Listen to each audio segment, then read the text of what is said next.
नमस्कार. स्वागत तुमचं न्यूज लॉन्चर मराठीवर. मी अशोक वानखडे. शेवटी 17 विधान परिषदेच्या जागासाठी महायुती, महाविकास आघाडी यांची उमेदवारीची लिस्ट ठरली. महायुतीमध्ये एकनाथ शिंदे दिल्लीपासून तर मुंबईपर्यंत खूप त्यांनी मेहनत केली, पण शेवटी तोच आकडा त्यांना मिळाला, जो त्यांना मिळणार होता. राष्ट्रवादीला पण तेच मिळालं.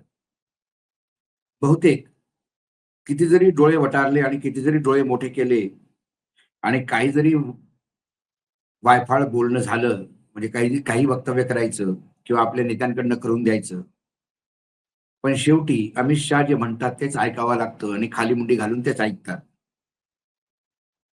महायुतीमध्ये आज भाजपा 11 जागांवर निवडणूक लढणार आहे 17 पैकी.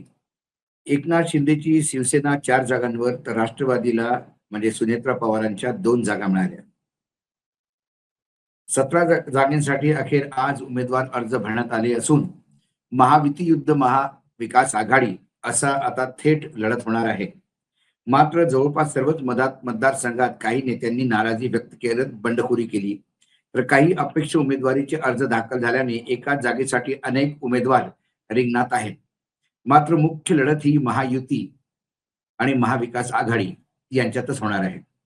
सोलापूर ते संभाजीनगर आणि जळगाव ते नागपूरपर्यंत एकूण 17 मतदारसंघातील उमेदवारांची नावे आता समोर आली असून कोणत्या मतदारातून कोण उमेदवार आहे याची यादी पण आता आपल्याकडे आहेच.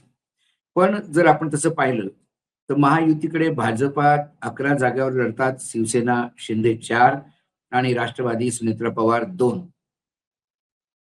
महाविकास आघाडीमध्ये काँग्रेस सर्वात जास्त 8 जागांवर निवडणूक लढत आहेत. ठाकरेंची शिवसेना 6 जागेंवर आणि शरद पवार यांना 3 मतदारसंघ दिलेले आहेत. त्यामुळे आता 4 जूनलाच स्पष्ट होईल काय काय होईल.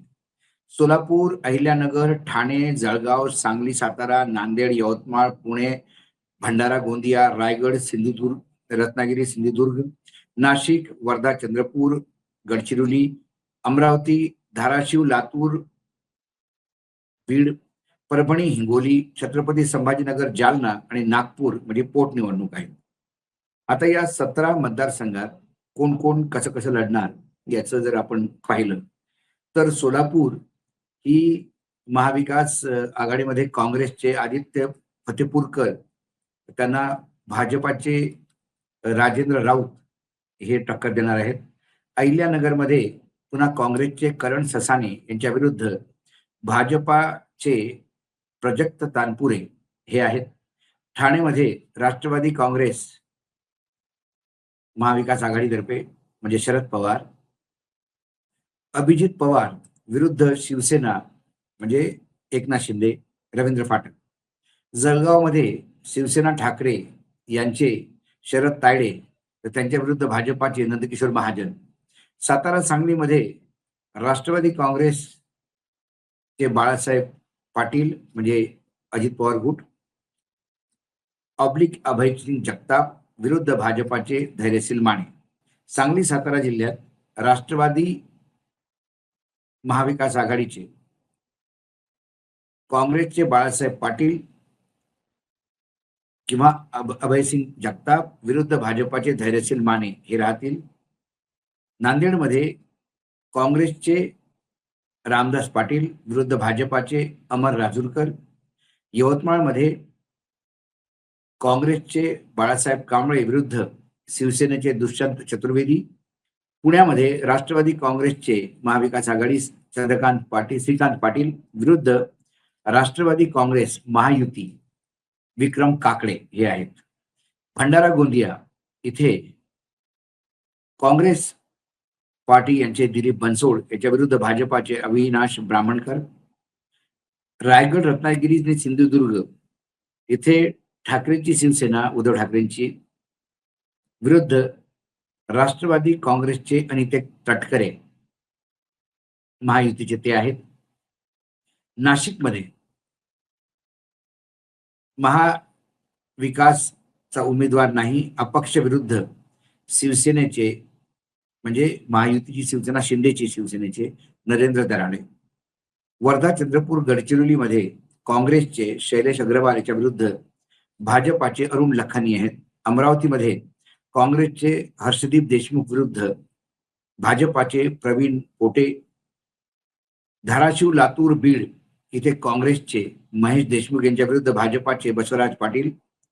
परभणी, हिंगोलीमध्ये शिवसेना महाविकास आघाडी म्हणजे उद्धव ठाकरेचे डॉक्टर विवेक नावंदर यांच्या विरुद्ध शिवसेना एकनाथ शिंदेचे सईद खान. छत्रपती संभाजीनगर, जालनामध्ये शिवसेना ठाकरे विरुद्ध भाजपा किंवा शिवसेना असे राहील. तिथे फार बंडखोरी माजलेली आहे. नागपूरमध्ये ही पोटनिवडणूक आहे. तिथे काँग्रेसनी त्यांचे प्रवक्ता अतुल लोंढे यांना उतरवलं, तर भाजपाचे राजीव पोद्दार हे आहेत. आता ही तर झाली लिस्ट, पण बंडखोरी जवळजवळ सगळीकडेच माजलेली आहे. या बंडखोरीमुळे अतिशय सगळे त्रासात आहेत. जवळजवळ 7 ठिकाणी असं आहेत, 8 जागेवर बंडखोरी इतकी प्रॉमिनंटली दिसते की तिथे काय होईल हे सांगता येणार नाही.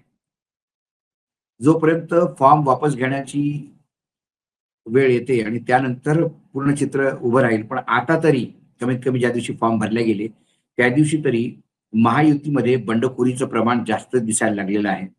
आणि आता सध्या मन घडणी चालू आहे.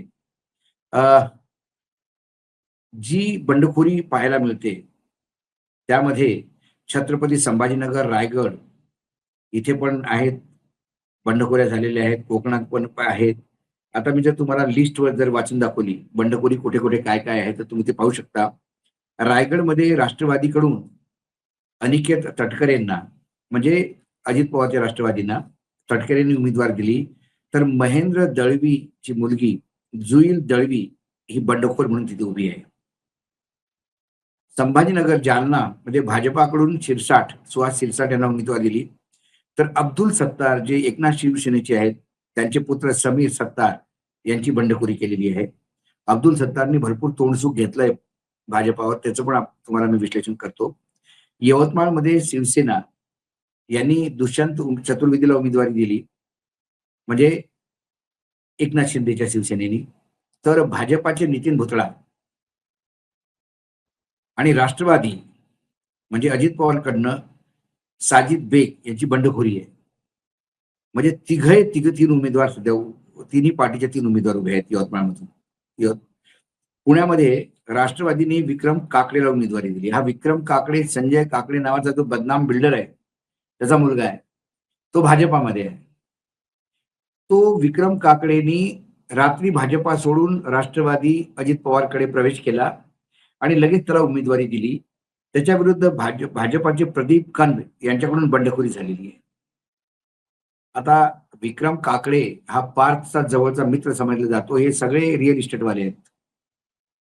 त्यामुळे इथे ज्या लोकांनी रात्रंदिवस मेहनत केली, पुण्यामध्ये बरेचसे अजित पवारांचे असे खास लोक होते की ज्यांनी अजित पवारांना प्रत्येक ठिकाणी साथ दिली, त्यांना साईडला ठेवलं. म्हणजे आता पार्थ पवारच पार्टी चालवतोय की डुबवतोय हे आता कळायला मार्ग नाही.